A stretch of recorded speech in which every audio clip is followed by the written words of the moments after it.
রাতে রাতে সবাইকে আমি আমার বিয়ের পরে প্রথম ভ্লগ নিয়ে চলে এসেছি। আমি ভ্লগ খুব কম করি কারণ আমার খুব ধৈর্য শক্তি কম। তো প্রথমেই দেখতে পাচ্ছ শাড়ি টাড়ি গুজোচ্ছিলাম, তারপরে আমার বাড়ি থেকে ফোন আসে, তারপরে আমরা দুজন, ওটা ছিল আমার হাজব্যান্ড, আমরা দুজন চলে গেছি একটু বাপের বাড়ি। তারপরে এসে ডিমের তরকারি করার ছিল, তো আমি কোনো দিনও ডিমের তরকারি করিনি।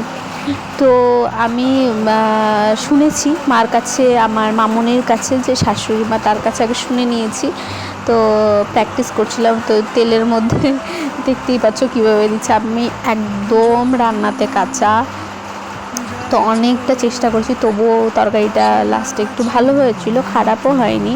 দেখতে থাকো। তো আমাকে বলেছিল ওই আলুগুলো আগে ভেজে নিতে, পরে হলুদ দিয়ে তারপরে একটু হলুদ লবণ দিয়ে। তো আমি কি করবো, ওই দাঁড়িয়ে নাচছিলাম আর কি।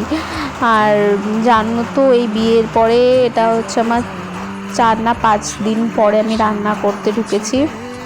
তারপরে তো আমার কাজ শুরু হয়ে গেল। এটা আমার 4-5 দিন আগে। তো আমার বিয়ে ছিল 28 তারিখ, তার 4-5 দিন পরের থেকে স্টার্ট করেছিলাম রান্নাটা। আর এই যে আমার বরমশাই, ও এখানে থাকে না, কিন্তু যেদিন এসছে আমার ঘর ঠরগুলো সব আওলা ছলা ছিল, কারণ নতুন নতুন বিয়ে হয়েছে, সব জিনিস নিয়ে বাবা দিয়েছে, তো এগুলো সব গোছাতে হবে, প্রচুর গিফটস, সেগুলো গুছাচ্ছিল, অনেক হেল্প করে দিয়েছিল।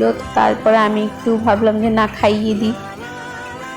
ছেলেটা খেতে চায় না, কারণ ওর মা হচ্ছে সব সময় খাইয়ে দিতে খুব ভালোবাসে, তো আমাকেও খাইয়ে দেয়। কিন্তু এখন আজকে ওর মা গিয়েছে ডিউটিতে, তো এখন আমি করবো, আমি খাইয়ে দিলাম, ঠিক আছে, কোনো প্রবলেম নেই। তো তারপরে খাইয়ে দিয়ে এসে দেখি যে মশলাটা কষে গেছে। তারপরে আমি একটু মশলা তরকারির জল দিয়ে দিলাম।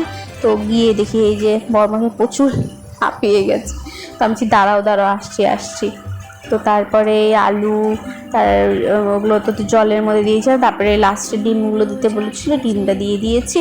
তো এই দেখো আমার তরকারিটা। আর একটু প্ল্যান করেছিলাম মাঝখানে, কারণ বাড়িতে কেউ ছিল না, একটু লবণের মধ্যে একটু ঝোল দিয়ে বরমশাইকে খাওয়ানোর জন্য, কারণ আমি এটা অনেক জায়গায় দেখেছি, খুব ভালো লাগে এরকম করে।